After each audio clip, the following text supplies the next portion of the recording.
Good morning, everybody. Welcome back to the AJ Analysis channel. Welcome back to another live stream and welcome back to another tactical preview.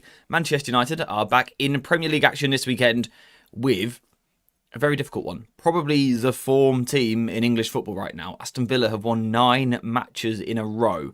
Something that United can only dream of. However, we do find ourselves in a very nice league position right now. Currently sitting in 6th.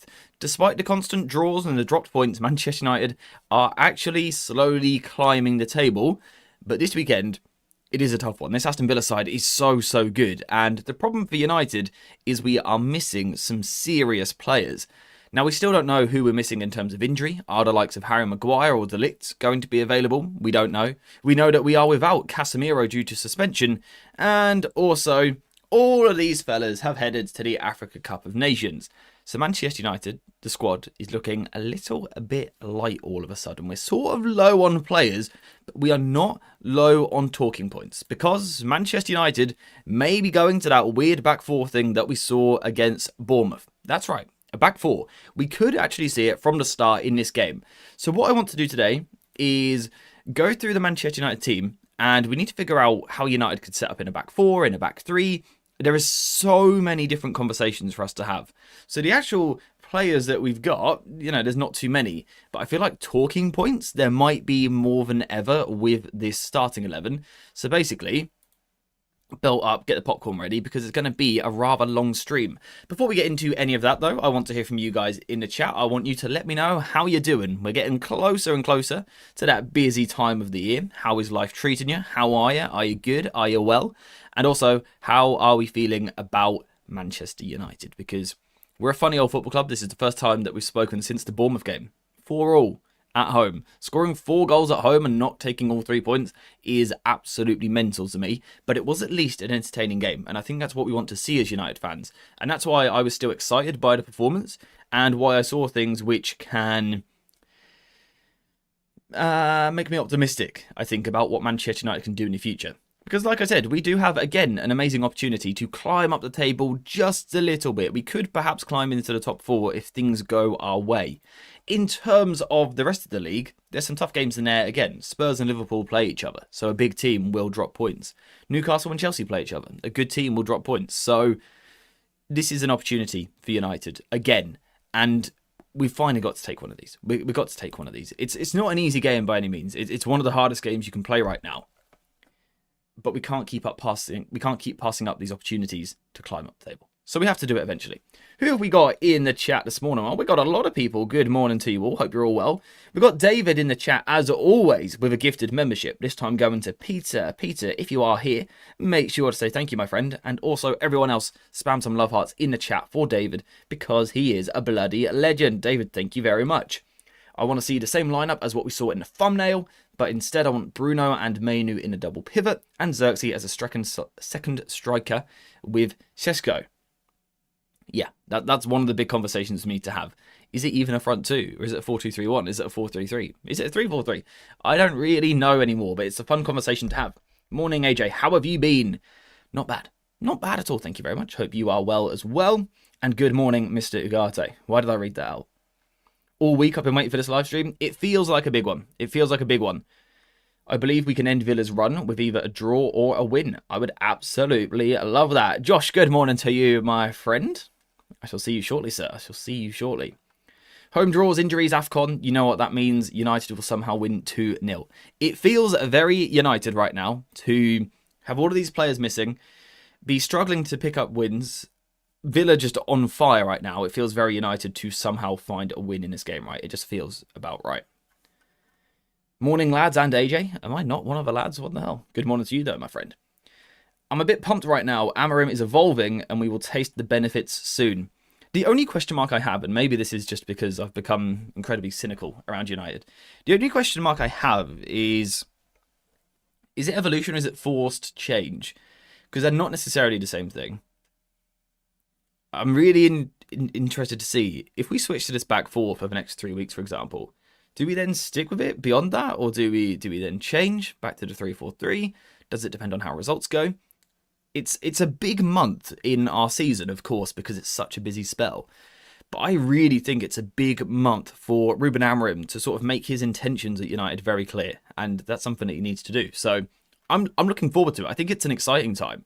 It's a bit of a nervous time as well because there's some difficult games coming up, this one included, and it feels like it could go either way. But I'm very excited, and it's nice to have this conversation talking about Manchester United, where there are different options for us. There are different conversations that we can have. We can talk about the team in different systems, playing different styles. This is what we want, right? If you actually look at the thumbnail today, it looks really weird seeing the 4-4-2. That graphic hasn't been used in anything other than a 3-4-3. So it's quite weird to see that, but it's fun to finally have these conversations. That Villa midfield is strong. It's ridiculously good. There's so much quality there, and they are arguably all players that we should have picked up at one point or another. I think I've recommended all of these for United at one time or another. I think what's interesting, though, if you look at this Villa team, yeah, quality in midfield, absolutely. John McGinn will go and join in there as well, and also Morgan Rogers.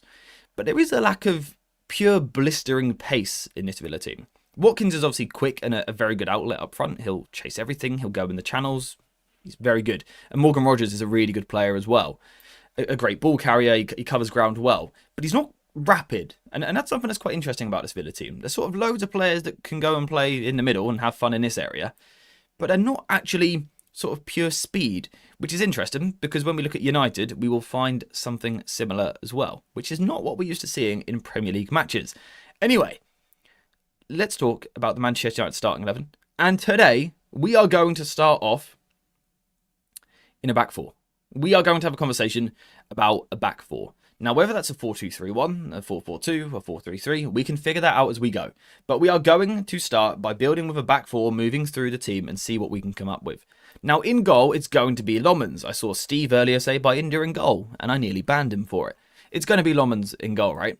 The question is, who is the back four in front of him? Now, if you like, we can do a team with De Ligt and without De Ligt, because I'll be honest, I don't know the situation. Maybe one of you guys has an update that I have not seen, but I haven't seen any change there, so I guess we're just waiting to see whether or not he's been in training. Ruben Amorim will have his press conference at like 1:30 this afternoon, I think. So perhaps we'll find out there whether he's fit or not. If he's not, we've got to figure out a team without him. And we've got some options, and it feels weird that I'm about to put United in a back four. So, on the left back, Luke Shaw could play. He absolutely could play there. He could also play left-sided centre-back. Then we've got Dalot, who could play left-back, or he could play right-back. We've got Dorgu, who could play left-back. We've got Aiden Heaven, who could play left centre-back. We've got Sandro Martinez, who can play there. We've got De Ligt, who can play both sides, if he is fit.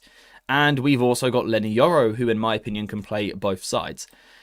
I think we are now at a point where we can start talking about Sandro Martinez as a starting option. I think the other day, you could tell he's rusty. Like, you could seriously tell he's not there yet in terms of his fitness, in terms of his sharpness. But the only way he is going to gain that sharpness is by playing football. So at some point, you do have to integrate him back into the team. So I think we're getting very close to that point, and I think we could see it in this game, particularly with the lack of options around him. I do also think Luke Shaw playing as a centre-back is something that we could do. I genuinely think we could see that. He has played left centre-back in a back four before under Erik ten Hag, and obviously he's played centre-back all season in a back three. I think it is worth considering him in this position, even though I'd like to see him at left-back. Also, yeah, the Semenyo stuff. Is there anything in that? Are we actually going to get Semenyo or not? The change to me says that we have not got a midfielder or wing-back in our sights for the January transfer window. I think wing back, yeah, certainly. If we're going to play a back four, we don't need a wing back. I guess the question is, what is a wing back as well, right? What's the difference between a full back and a winger and a wing back? That's probably something we need to sort of make clear at some point. It looks like Semenyo in January, right? If anyone, I don't really see us going for anyone else. I think that the talks are sort of United won't go for a desperate deal. If we are to sign someone in January, it will be someone that we have been lining up for a long time that has become available sooner. For example, Semenyo with his release clause.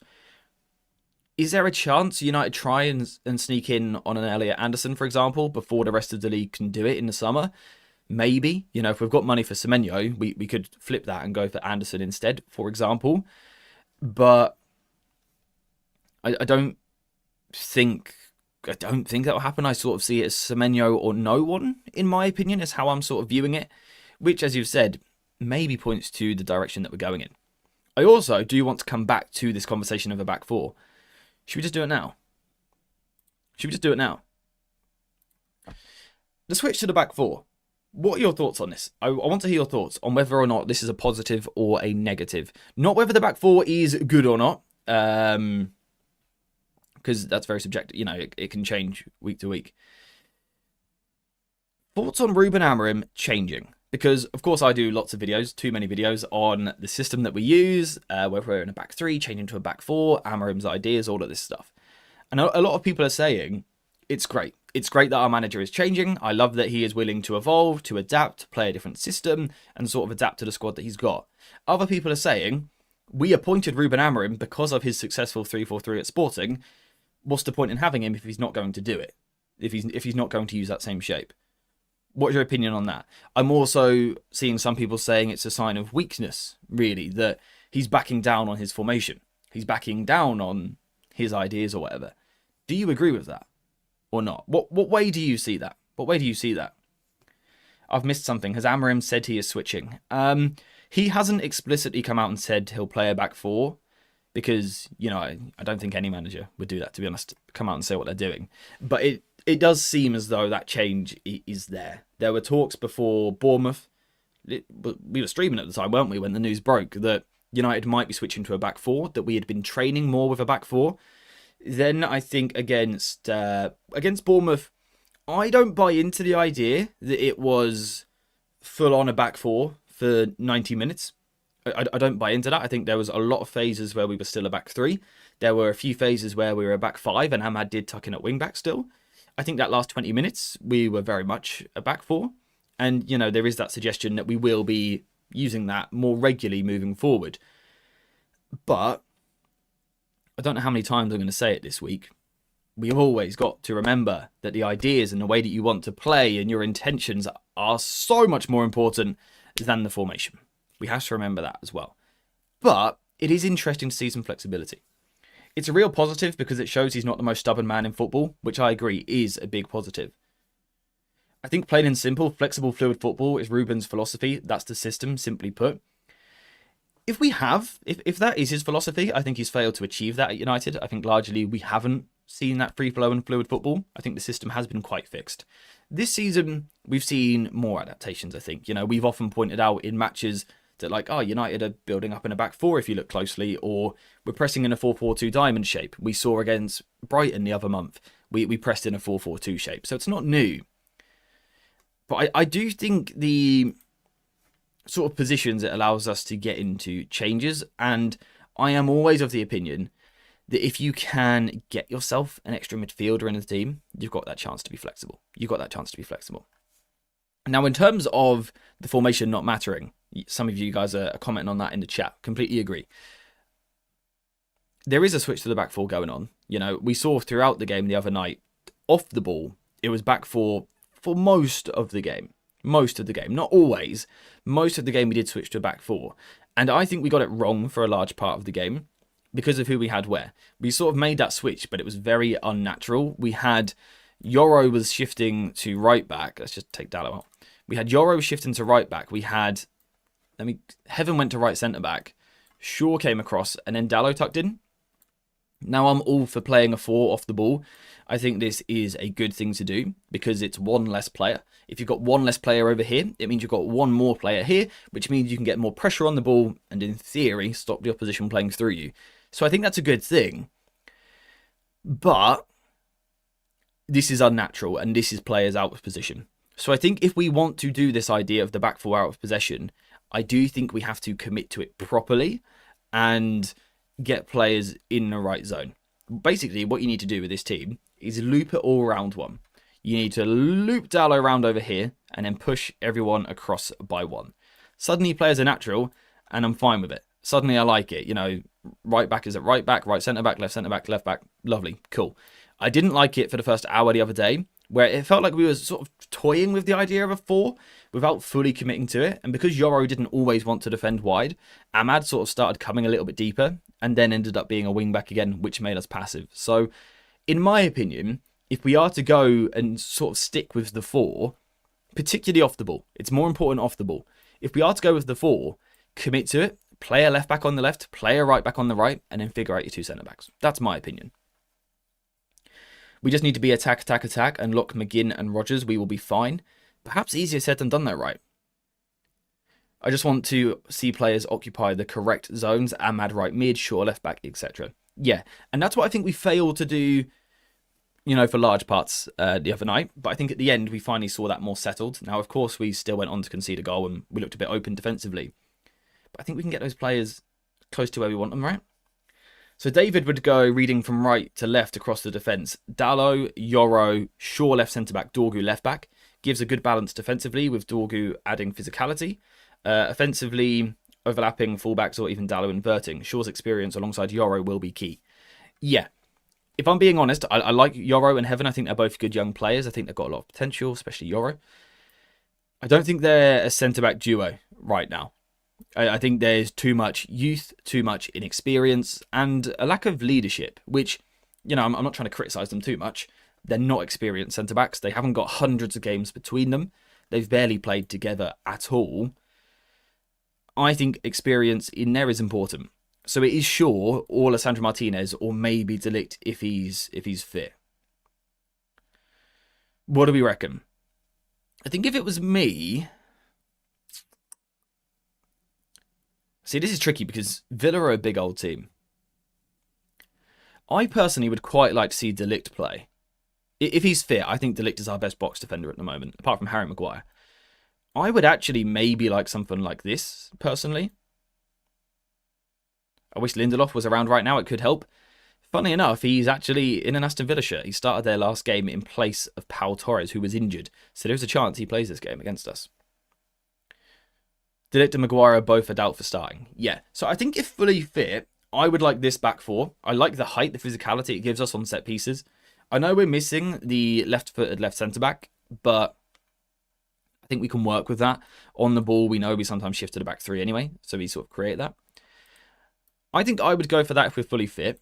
And if we're worried about De Ligt, I would take De Ligt out and I would go for Lisandro Martinez into the team. Does anyone disagree? Left centre-back Licha for the experience and right centre-back Yoro. And then either you can go left centre-back Heaven, De Ligt right centre-back, sort of your 2 pairs. I like it. Shaw and Yoro partnership provides balance if injuries continue the same.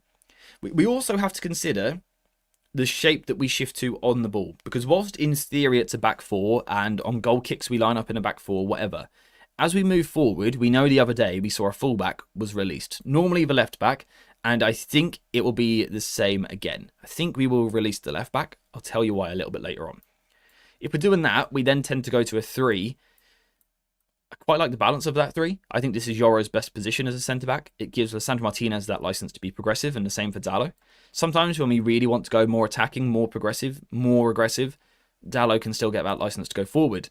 And there were times the other day, I don't know if you saw it, there were times that we built possession with a back 2. Especially at 3-2 down. At 3-2 down, Kobbie Mainoo comes on, Lisandro Martinez comes on. I think there was another one. I'm sure there's another sub, but I think someone else came on around that time. There were moments where we built with a back 2, and sometimes we saw Kobbie Mainoo dropping in with them to make a 3 in like a way that Toni Kroos used to do for Real Madrid. And then on other occasions, we saw Bruno Fernandes popping up just in front of them. So, something to consider. But I think what we might see is this back 4, which then switches to this sort of shape on the ball as we try to attack. Thoughts? Shaw and Dalot as fullback ? I don't think it works for 90 minutes. Do you mean in terms of fitness? You don't think they're fit enough to do that for 90? Or there's a technical or a tactical issue you're worried about? Do let me know. Shaw and Licha are both very short and leaves us open to crosses and corners. Not sure they can be on the same side. See, that has always been my concern. Even if we're looking back to Ten Hag, right? We had Shaw left centre-back, Shaw left back, Lisandro Martinez left centre-back, Kobbie Mainoo just in front of them. And we often sat and went, it's not very physical. There's not an awful lot of aerial quality. But I think if we rotated it to a back 3, if we were lining up in a 3-4-3 for this game, we would often have Mazraoui here, who's similar to Dalot. We wouldn't mind Lisandro Martinez here. So I think it works. Is there a world where De Ligt is fit and he plays next to Lisandro Martinez? I think so. I think that's very possible. I think that's very possible that we could do that.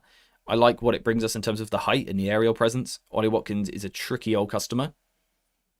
I don't mind it. Dorgu right back, Dalot left back, Lisandro Martinez and Yoro as centre backs. I mean, Dorgu right back's a rogue shout, and we might go Roger today, and we might mention him in a right wing conversation. We might just do it. We might just do it. I don't reckon Shaw can last a 90 at left back. Would rather him at left centre back over Litcher until Litcher gets more game time. Looked off versus Bournemouth. He looked like he was rusty. I'll give you that. I will give you that. See, if we're worried about Litcher, then Shaw comes in. And this is where the system now does become very flexible. Very flexible. Dalot tucks in from right. De Ligt goes to the middle. Shaw goes left centre back. We're now in a back three that we've seen this season. Right, apart from Dalot in that position there. I think if you're doing that, Dorgu becomes your left back, right? He becomes your left back, and he's the one that you release, like so. That works for me. That works for me. I don't mind it at all. I do think, especially if it's a back four, on paper, and defensively off the ball in a back four, I think a lot of it will come down to just who's fit and available. I don't know that we have too many options here. We don't have Mazraoui. We don't have Harry Maguire. We probably won't have De Ligt. We've got Litcher who we're worried about. So it's probably just going to be whoever's fit. I could even see this back four being a thing. And you sort of sandwich Yoro with the experience of Dalot and Shaw and hope that that helps him out a little bit. Don't mind that. Don't mind that. Anyway, we have spoken about the back four for long enough. Let's go into midfield. Now, this is a rare occasion where we get to have a fun conversation about the midfield for a couple of different reasons. Normally, we know that we only play with two. Like, for a fact, we play Bruno Fernandes and we play Casemiro. It's only two. There's two slots, so it's easy to put those two into the team. Today, we've got a couple of different conversations because, first of all, we could play with a three. We could play with three midfielders if we're using the back four. We could go for a three-man. That could be, for example, a holding midfielder here and then two advanced eights. Or it could be two deep sixes with a number 10 in front of them. We've sort of got room for flexibility. And as always on the pitch there, they're going to move. They're going to interchange and move into different zones. We also know that for this game, we're without Casemiro, who took the ultimately most pointless yellow card I've ever seen. Obviously, he didn't know that in the moment. But Casemiro's big brain, right? He's on the edge of his box. He's defending. He knows they're in a really dangerous position. So he takes him out. He takes the booking for the team. What a hero. He stops them scoring. Then they scored a free kick anyway. And he gets suspended. So it really, really didn't go very well. That little situation. So that's unfortunate for Casemiro. He is suspended for this game. So in terms of midfield options, we've got four players, I think, into two or three positions. So we could go, Ugarte comes straight in for Casemiro. You go for a double pivot. You go for a 4-4-2, for example. So you play two wingers, two strikers, Bruno next to Ugarte. We could do that. We also could do what we did in the game against Bournemouth in the moment and bring Kobe on next to Bruno. Next to Bruno. I like it. It's very attacking. Maybe a little bit too attacking against a very good Aston Villa side. In that game against Bournemouth, we were chasing a result at the time, so you can throw things at it a little bit more. Starting with these two would be... It would be brave. It would be a bold old call to do that against a Villa team which has about 500 midfielders on the pitch. So, I don't think it'll be those two in a two. Could we bump Bruno one higher and bring Ugarte into the side? Could we do that? I think we could. Now, people might immediately be like, ay, because we have not seen these two in midfield, at all really this season. They've barely played any football. Ugarte's been kind of nothing short of terrible every time he's appeared on the pitch this season. Feel quite sorry for him. I think he's limited as a footballer. But also, when you're not playing football, it's very difficult to come into the Premier League, the best league in the world, the most intense league in the world, and just perform with no sharpness. That's a very difficult thing to do. That stands for Kobe, that stands for Ugarte, Xerxes, Share-Lacey if he gets his opportunity, whoever it may be. It's difficult to play when you are not playing, right? It's difficult to sort of hit the ground running. So is this a way of almost getting two players in to do the job of Casemiro? You release Bruno a little bit higher. Now, some people will say we won't play a 4-2-3-1, but again, we saw the switch to the back four the other day. There is this mention that we will use a back four again over the next few weeks. And the important word there is the word fluid. Because it is, right? It is very fluid. For example, if I said a front two of Sesko and Cunha, no one would question it. No one would question it. Everyone would go, yeah, based on recent evidence, we could do that. If we did do that, Cunha would drop off into the 10 more often than not, and we would end up in a 4-2-3-1. So there is absolutely no reason Bruno couldn't be used in a similar way. We could profile him in a similar way. So off the ball, Bruno would go into a front two, which would perhaps help him with some of his gambling work that he does where he jumps when he shouldn't. But on the ball, he could then come a little bit deeper and give us that extra man in midfield to play. We could do that. We also have to remember that we have Mason Mount. Mount could play in that 10 position. You could drop Bruno deeper, and you could take Kobbie Mainoo out, and you could go for something like this, which off the ball would go again into the front two and then the midfield two. Or, in possession, it could switch around, and you could get two high eights in Bruno Fernandes and Mason Mount. Takes me back a couple of years to when Mount first signed for the club, and Ten Hag wanted to use them as free eights ahead of Casemiro. Seems a long time ago now, but we could actually see this sort of finally happening. It could be a thing. Thoughts about the 4-4-1-1? Very, very achievable with the players that we've got at our disposal right now. Again, very similar to the 4-2-3-1, to be honest. It's just the positioning of the wingers. Yeah, you could do that quite easily. Quite easily. We need anti-press protection. We do, right? And sometimes Bruno playing higher, anti-pressing, it sort of reduces the danger of that from our point of view. From our point of view. It's a really tricky one because normally I always feel like in my head I would like to try and do this. I'd like United to try and set up in this way, but realistically we're always going to fall back on that Casemiro Bruno midfield. This week I genuinely don't know, if I was a betting man, where my money would be going on how I think Amorim will approach this game. I genuinely don't know. Where is Cunha in this? Where is Cunha in this? Good question. Cunha could play up front instead of Sesko. Cunha could play in the 10. He's very good in that position. Or he could just play as a left-sided midfielder. And as Dorgu overlaps, then Cunha would come back inside. Ugarte ain't even a footballer. Right. He's struggling, okay. He's struggling. The only thing I don't like about this team is like that box I don't think has ever played football together before. And something else. No, wrong picture. Let's go back to this fella. Ruben Amorim, change of formation, right? Is it an evolution of Manchester United? Maybe. Is it a change in the way that we play, the way that we approach the game? Sure, that's all very possible.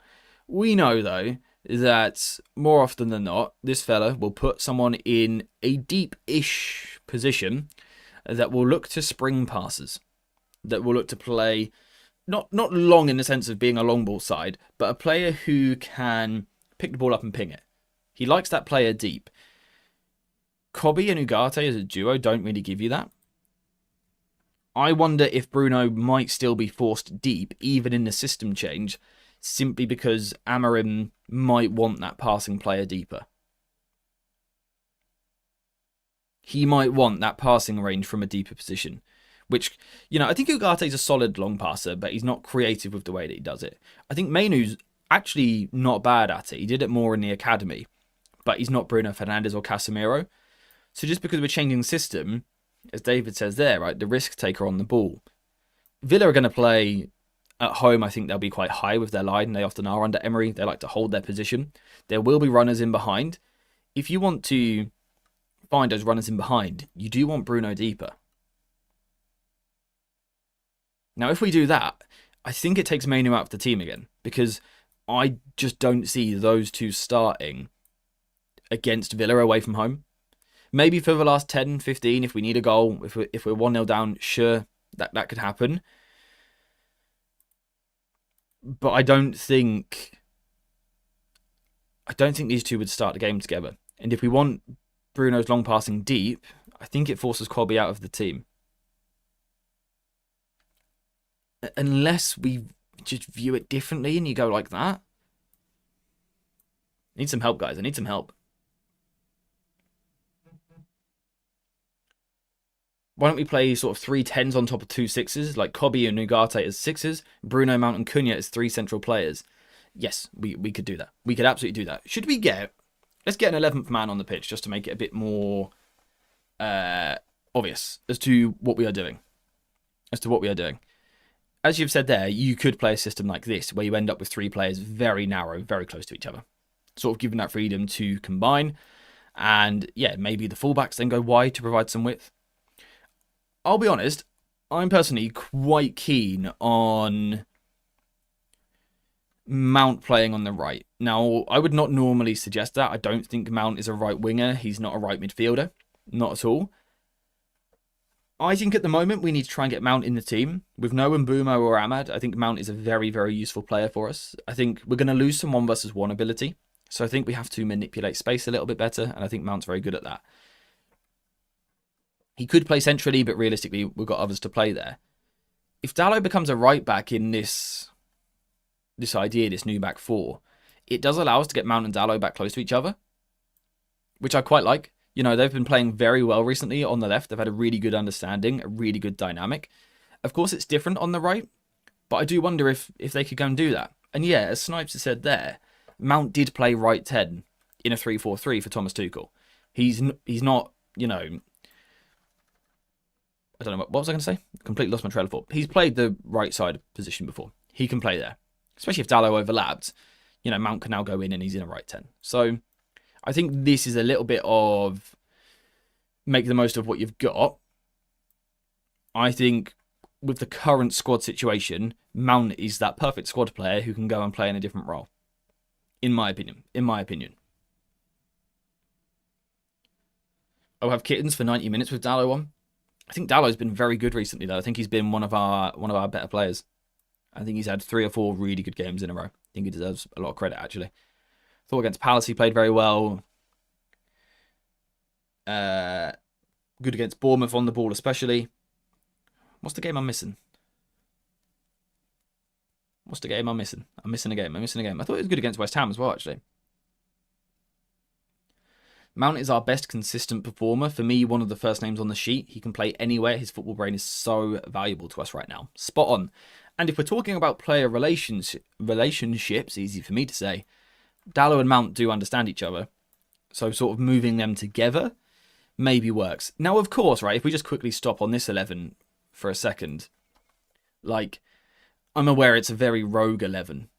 It's a very rogue 11 in terms of we haven't seen anything too close to this, to be honest. Previously, it's quite different. But we're potentially without 5 players for this game, 5 starters. We're without Mbumo, who is a starter. We're without Ahmad, who is a starter. We're without Casemiro, who is a starter. Mazraoui, who you could argue is a starter. And maybe De Ligt, who is definitely a starter.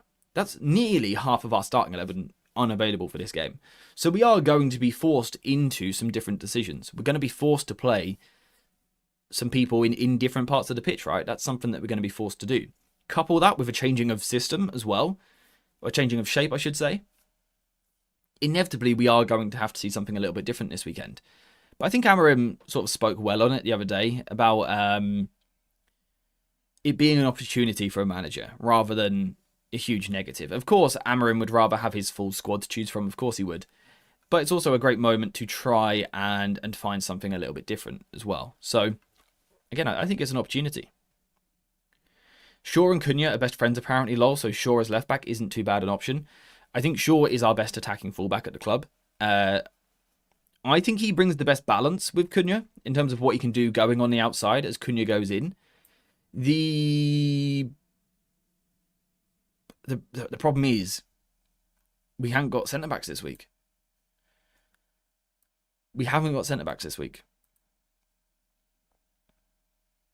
I don't think we can get Shaw there just because... Where's Heaven gone? I don't like this duo. right now. For me, it just doesn't work. Right, it's too soon in their career for these two to be that young playing together. The roles don't quite match up. The profiles don't quite match up. It doesn't work. Maybe if the De Ligt's fit, that's the way that we can free Shaw. Maybe that's the way that we can free Shaw. At which point I think Amorim would go for Heaven over Yoro for the ball playing and for the left foot.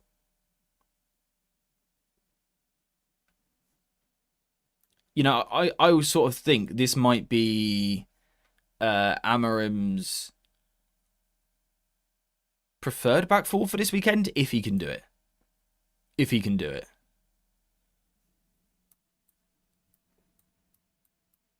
Easier said than done. But if he can do it, if he can do it.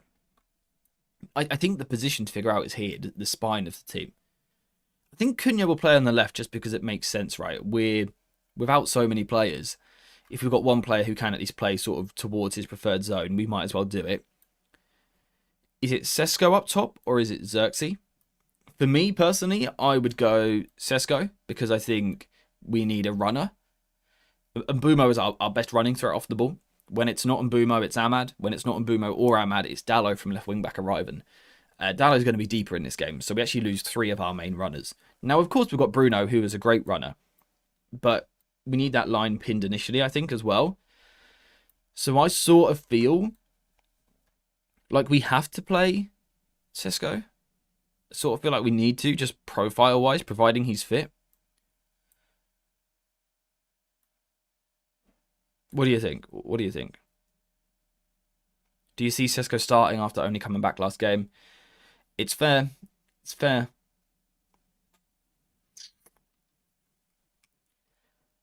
If we're without Sesko as well, we are without 6 starters at that point. I mean, do we just fully Xerxes, Cunha, Bruno, Mount, Kobe close to each other, and just Yoga Benito and hope for the best? Is that the plan? Does that have to be the plan? Because if we take Sesko out of the team, I think it's really difficult. Because, like I said, Villa often hold that beautiful high line, right? They're very good at it. But there is that space that you can find in that gap.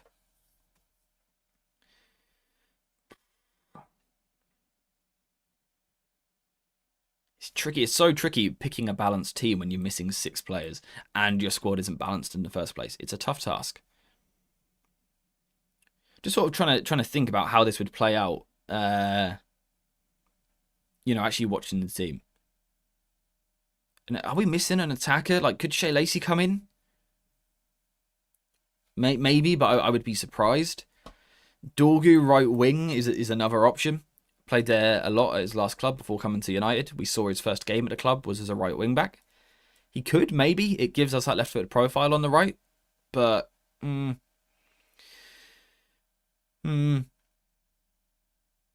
not so sure. In terms of how it would line up, I think off the ball it's nice. Xerxes and Bruno go into a front 2. Mount drops right. A lot of work ethic there. Cunha was fantastic the other night with his work rate. I'm happy with that. I'm happy with it off the ball, to be honest. Providing like it's coached well and they're close enough and things like that. On the ball, there is a lack of balance with this particular 11 because there's no runners, apart from Mount maybe. How would it set up in possession? The other day we saw... The other day, we saw the left back was the one that was released. He was given that license to push. Could that change? Are we advanced enough, really, to, like, switch it and now have the right back go? Or are we not in a place where we can do that?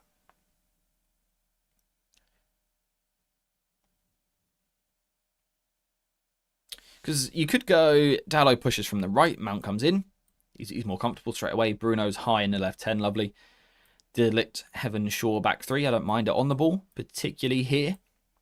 Leaves Cunha a little bit isolated, but I guess when you've got players like Kobe and Bruno near you, and Shaw, like you're always going to have that freedom that you can sort of combine and move. And I think that 3, actually, with Xerxes joining, is potentially really nice. That's potentially really nice as a 4 there. Seeing those 4 sort of in close proximity with each other, that could work well. And then you almost use the intensity and rotation threat of these 2 on the far side as sort of that isolation option. Maybe. It obviously can switch the other way as well, right? Heaven can go left, Delict into the middle, Dalot deeper. The only problem is Mount is now forced to play as sort of like an isolation winger, which isn't so great. Could do that. By the way, guys, if you couldn't tell, I am thinking this up as we go. Is there a chance Dalot inverts? Sorry, I just thought how weird that sounds with Liverpool having a player called Verts. He's not inverts, he's inverting. Could you go Shaw left, so he starts left back, comes in, Heavens in the left, goes middle, De Ligt is right and stays right. Could Dalot come in with Ugarte? I mean, that's a horror double pivot, but something like that. Cunha won't give a flip, he just needs to be fed. Whoa, whoa, whoa. Chill with the language, buddy. Yeah, I loved Cunha's attitude the other night. I thought he was so good. So good. Pound for pound, this Villa midfield is so much better than ours. Yeah, I think it is. Costs a lot less as well, right? Kamara was a free. Sesko will start because the nature of his injury was food poisoning. I think he had an injury before that, right? He had an injury and then had the food poisoning. So it's difficult to know where he is at in his recovery because we don't know how long has he been sort of like his legs have been ready to play, but his body hasn't. I don't know. Yeah, by the way, Dalot is fantastic at this. He's fantastic at inverting, really good at going into that position, especially in the first phase. But it's more him and Ugarte that I've got a problem with. I don't like that as a duo. I don't like that so much. Hear me out. Let's play Dorgu and Shaw as the fullbacks, and Dalot plays with Kobe in the pivot. He is physical and brings intensity, not so bad in possession, and could win those second balls too. I genuinely think Dalot is capable.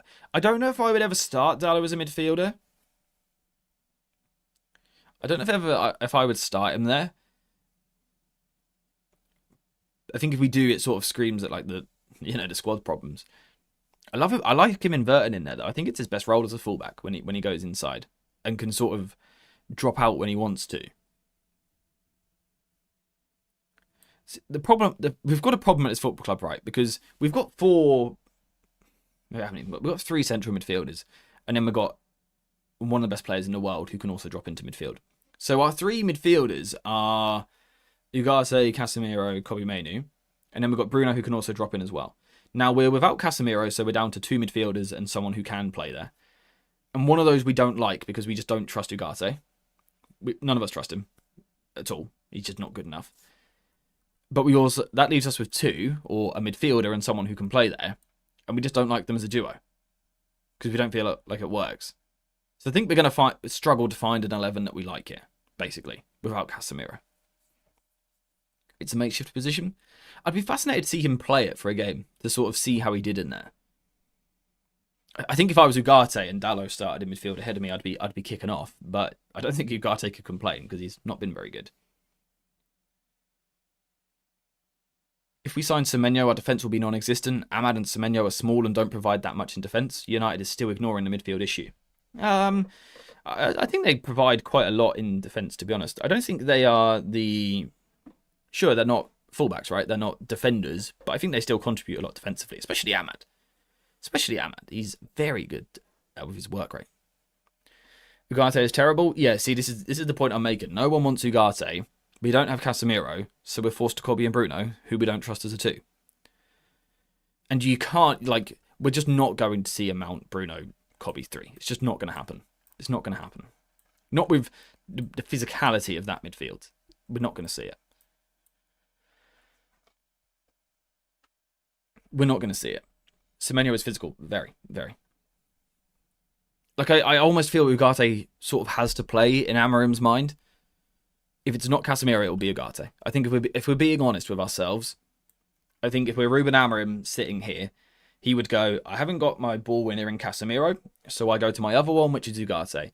Now, people have sort of finally realised Ugarte is not actually good at winning the ball, despite it being his primary job. But it's what we're forced to do, right? It's what we're forced to do, so this is where we are. I don't know if there's a different way we could do it. For example, could you drop Bruno in, take Kobe out, go Mount right, and go Xerxes Sesko? Is Sesko ready to start? Just for the cover, I don't want Dallo as a midfielder. It's not natural. But out of every... Yeah, I get your point. Don't worry. Yeah, I know what you're saying. I know what you're saying. Thoughts, guys? I need some help. What would your midfield area be?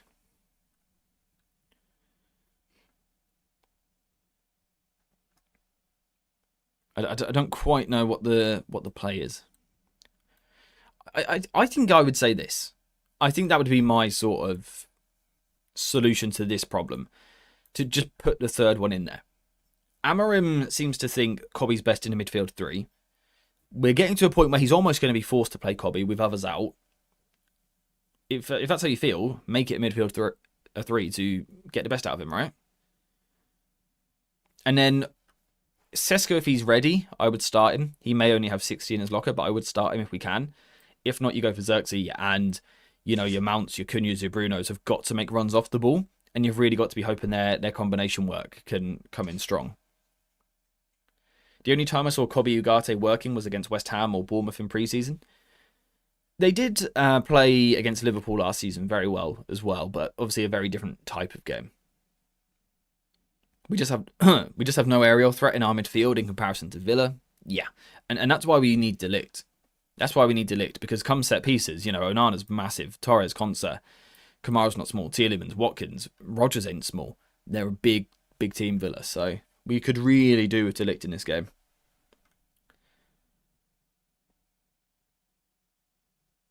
The only way it could work in my eyes is to put 4 in there and have an extra man in midfield. I mean, Mount can almost become that, right? There's sort of a moment here where Mount comes in from the right, Cunha pushes in from the left, and you almost start to be talking about a diamond. Off the ball, this is how I think it would work, right? Or would he off the ball? How would he do this off the ball? Because we sort of pressed in a diamond the other day and then went back to the 4-4-2. This makes sense, but then going flat, how does it work? Cunha's got a lot of ground to cover to get there, hasn't he? So maybe Bruno has to go. If we're thinking back to the other day, this is how it would work in a diamond. If we sort of copied what we did the other day, that's sort of how it would work in the diamond press. And then as we retreat and are forced back, Cunha and Mount would split and Cobby would drop. That's the rotation that we saw the other day with different personnel.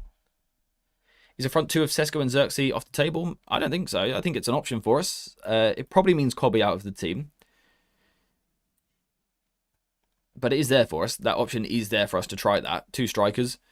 The only thing I would always say is if you're playing 2 strikers and then we haven't got crosses, that's a little bit frustrating.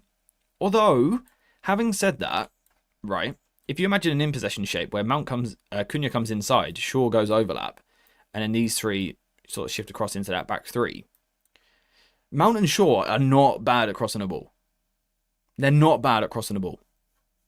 And with those guys in the middle, you've actually got some serious presence there that you can aim for. Just saying. It's either Bruno Ugarte or Cobby Ugarte if it's a 3-man midfield. Yeah. Think we could use a 3-5-2. Just trying to think of the centre backs we got. 3-5-2. See, this is why I personally would like us to use a back 4 right now, because I think if we have to play with a back 3 in this game on paper, sort of that 11. If we use wing backs in this game, basically, it puts us at 2 fullbacks at wing back because we don't have our Ahmad to help us. We don't have that player. So if we play a back 3 on paper in this game, it forces us to fullbacks at wing back, which I'm not a fan of. So, which is why I would rather the back 4, and you drop like a Dorgu out of the team for Mount. Obviously, that's more attacking. Will he allow Shaw to overlap, or is he scared that he gets injured? I mean, Shaw's been overlapping a lot recently, a lot. Even from centre-back, we've seen him overlapping. We saw against Bournemouth, him underlapping into the final third on our goal kicks, by the way. And then the last 20, he was playing high left. So I think he would trust him to do that. So I think it's important that defensively, if we play a back 4, our fullbacks don't have to do as much running as what wingbacks do.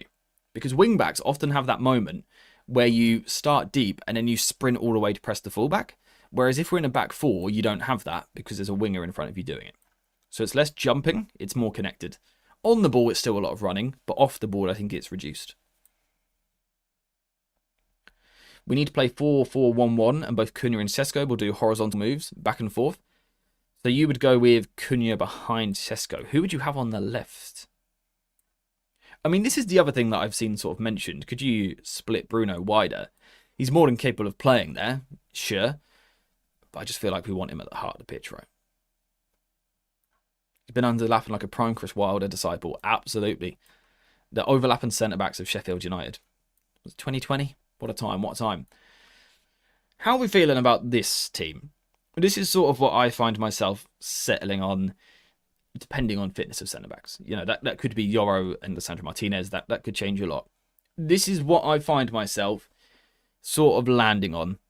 And I think off the ball, we would see 4-4-2. With Mount and Cunha dropping, like they did the other day at times.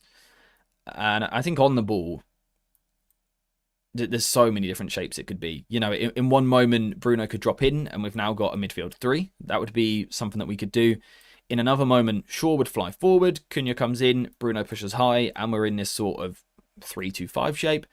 Kobbie could go forward, it could become a 3-1-5-1 or a 3-1-6, whatever you want to call it. I think it gives us a lot of flexibility. It's not ideal with Ugarte sort of being that linchpin in the middle, but it's where we're at the moment. I think both Bruno and Kobbie would have a big role sort of supporting him. I think that's going to be important. But, you know, we don't have too many options this week. We don't have too many options. There's not too much room for new players coming in. 4-4-2, if you play Xerxes, you will basically still have a player who will drop and be a false 9. Yeah, which almost then leads back to the 4-2-3-1, weirdly. Which is why I think Bruno could also do it. I think Bruno could play as the front 2 and almost be a false 9 from there and drop into the 10. Which, again, is where the formations are so close to each other. It's a 4-2-3-1, but you move this guy 4 yards higher and it's a 4-4-2. Or you move him 5 yards deeper and it's a 4-3-3. Switch Bruno and Mainu. True, we have seen Kobbie sort of playing as a 10 before. I mean, this is where it could just be a 4-3-3, right? It could just be a 4-3-3, and Bruno drops more, picks up the ball, and sort of sprays passes, whilst Kobbie goes a little bit higher and combines with the Cunhas, the Seskos of the world. I mean, it feels very possible to me. It feels very, very possible.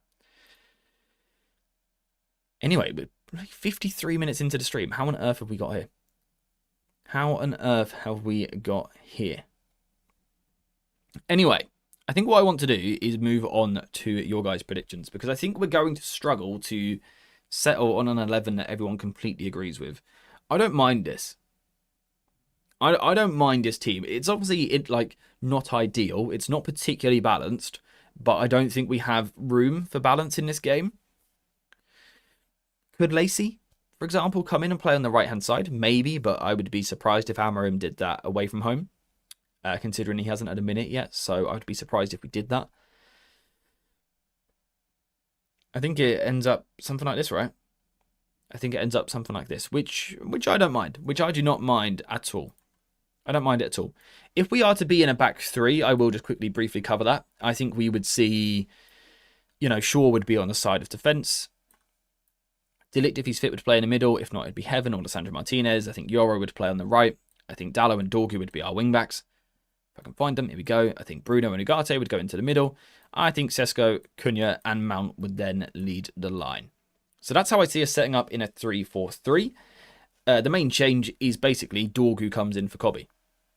Is basically the change. I think that's how United could set up in a 3-4-3 this week. If we want to play with a back 4, then I think you drop everyone round 1, you take Dorgu out, you put Kobbie back into the team, and you do something like that. That's sort of how I see the two setups being. That's where I'm at. Anyway, score prediction time. What is the score going to be in this game? Aston Villa are on a winning streak. 9 wins in a row in all competitions, which is frightening. Very good. But, I don't know about you. I've got a chance. I've got a feeling. And United have a chance to go on a little win streak. Almost because it just doesn't make sense, right? We kept looking at the fixtures and how they were going to line up, and we were looking at You know, we'd play Wolves, we'd play West Ham, we'd play Everton close to each other. That's a win streak. And it didn't come. Suddenly we look at Villa, Newcastle, and then Wolves. It's a nasty run. So is this the sort of time where United do weirdly put that winning streak together? I mean, our history against Villa the past few seasons is very good. Very good. We've never exactly gone and battered them. They've always been close games. But we do have a pretty decent record against them over the past 3 seasons. I think we're going to win. As well as your score predictions, I also want to hear your goal scorers, your goal getters. I think I'm going to go...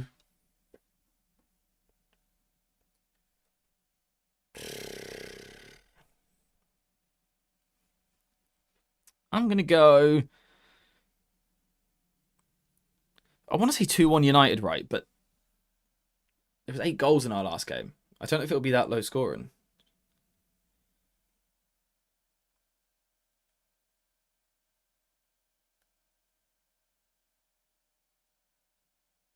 (2-1 United. Morgan Rogers scores for Villa. No, Ollie Watkins scores for Villa. Bruno scores for United. And so does Cunha. 2-1 Manchester United. That's how I see it. Let's have a look in the chat at what you guys are saying. 2-1 win with goals from Cobby and Bruno would be lovely. 0-0, 2-2. Wouldn't be a horrendous result. We need points. I think if it's a draw, I would want to know the performance level, whether I accept it or not. But on paper, it's not bad. 3-1 United. Villa never win against us. 2-1. 3-1 Villa, says Kevin. Villa are overperforming their underlying metrics like crazy. Like crazy, by the way. A 1-goal difference is on the cards. Would not be surprised. 4-3, says David, with Cunha, Sesko, and Bruno and Dallo getting the goals. Hawk says 5-0. 4-3-3 was the key all along. Who knew it? It's quite easy. Steve says 3-1, a brace from Bruno, and then the goal from Sesko himself. What a lad. Hopefully 2-1, but I reckon a draw. 3-1 United, Mount, Cunha, Bruno. Lovely. I like lacy underwear. Bit weird, mate. Oh, that is what you were doing. Okay, I thought I had beat you to a pun there, and you've done it yourself. I hate you.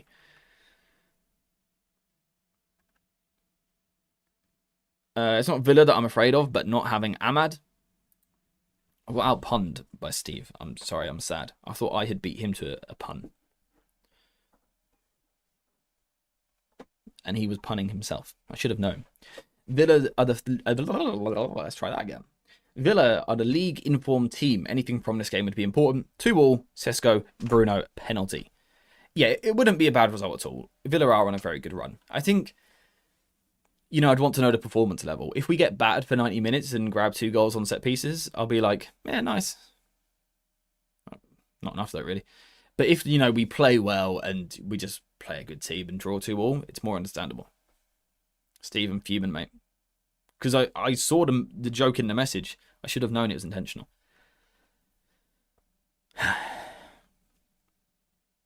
Anyway, I'm just looking at the teams around us, by the way. Or teams that should be around us. Just clocking that Spurs are 11th and Newcastle are 12th. Having horror seasons, yet only 4 points off us. Liverpool having a horror season, but joint on points with us. Very peculiar. I mean, we are now right up there for goals scored, with only City, I believe, having more. We've got to improve that defence. We've got to improve that defence. I think that's one of the big things. For the back four to be successful, it's got to be defensively better. That's the big thing. Can we beat them? Yeah, I think we can. I will say this every week. I think United have star quality that can beat any team on the planet. I look at that Villa team and I'm a little bit worried. You know, I think their midfield is better than ours. I look at our front three. I look at Bruno Fernandes joining them. Maybe Cobby as well. I think that's still a very good front five. I think there's a slightly raw striker in the midst of it all. But, you know, there's some real game changers in there for United. So I will say we are always capable of beating any team. How confident am I? I don't know. It's a bit of a 50-50. It's a bit of a coin toss, this one. It's a bit of a coin toss. Because Villa won't mind going along on some goal kicks and stuff, and neither will United. But both teams will also occasionally play out, and both teams will occasionally press. I think it'll be a close game. The midfield battle will be a big one, as always. United might try and avoid that by going wide. We lack the wide threat we would normally have with Ahmad and Mbeumo. So we're going to have to find different solutions to that. And I think combination play, players close, players knitting together, is going to be key. we're not going to be able to play quite as quickly, I don't think, because we're lacking the speed of player to do that. So I think we've got to take a more measured approach to the game, which might actually see a better, more convincing performance, potentially. There's some very deluded comments here. You ain't on Villa's level, but your record is phenomenal against Villa, but this feels different. I mean, that feels a bit too much of like a sweeping statement, a blanket statement, trying to cover lots of different things at once, right? Like, Villa might be a better football team than us. Yeah, they probably are. But in the history of football, I've seen bad teams beat good teams, and I've seen horrendous teams beat incredible teams. I've seen average teams beat each other. You know, I think United can absolutely win this football match. Absolutely. Absolutely. United are very much like Liverpool's initial Klopp team, score tons of goals but leaks goals. See the model? It's not a bad shout, honestly. It's not a bad shout. Why so complicated? Play the 3-4-3? I don't know what to say. If Sesko starts, we break the season record we set for long balls in a game. Yes, quite possibly. The one thing I would say on that, though, is if we were to, there's a lot of players you could get sort of close on that second. There's a lot of players that you could do that with. A lot of.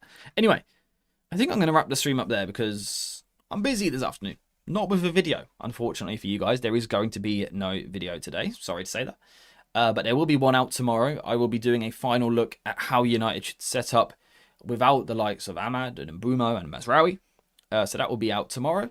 Sunday, it's a bit of a tricky one because of the kickoff time. It's a 4:30 kickoff, which means it doesn't finish till 6:30. If we win, I will get the video out same day.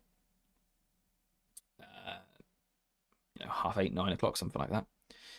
If we draw or lose, I probably would leave the video till Monday morning. So I don't know exactly when the video is going to be. The next stream will be Tuesday. Looking ahead to Newcastle. And that'll be the only stream next week, unfortunately. So if you do want to catch a live stream, the last one before Christmas is next Tuesday at 11 a.m. That's when I will next be streaming. Tuesday, 11 a.m. with a look ahead to Newcastle. So that will be the last stream before Christmas. After Christmas, though, the stream schedule will be straight back to normal. Like, we'll get Christmas and Boxing Day out of the way, and then after that, we'll be straight back to normal. We'll have 2 days off from videos for Christmas and Boxing Day as well. But again, after that, we're straight back in. So there is plenty of stuff going on. Plenty of content, plenty of United football, transfer rumours circling right now. So the content isn't really slowing down at all. What position do you expect us to finish as a bare minimum? That is where we will end the stream. With me saying United should be top 6 this season. You know, we've got a squad of similar level to most teams around us, and most of them are playing much more football than us, which makes us a fresher squad. We've spent a lot of money. Steve, if you've done it on purpose, I'll find you, man. I will find you. Anyway, thank you guys very much for watching. I hope you have enjoyed this stream. If you have, make sure to leave a like because that'd be greatly appreciated. If you could subscribe as well, that'd be very kind. We're trying to ease our way to 85,000 subscribers by the end of the year. That is the plan, but I need some help. We will be live again on Tuesday. Video out tomorrow, maybe Sunday, definitely Monday. Lots of stuff coming up. Lots of stuff coming up on the channel. I will see you all very soon. Very, very soon. Enjoy the Jake Paul fight if that's this weekend. It's a weekend for AJs to be on top though, I think. But yeah, I will see you guys very soon. Thank you very much for watching, and I will catch you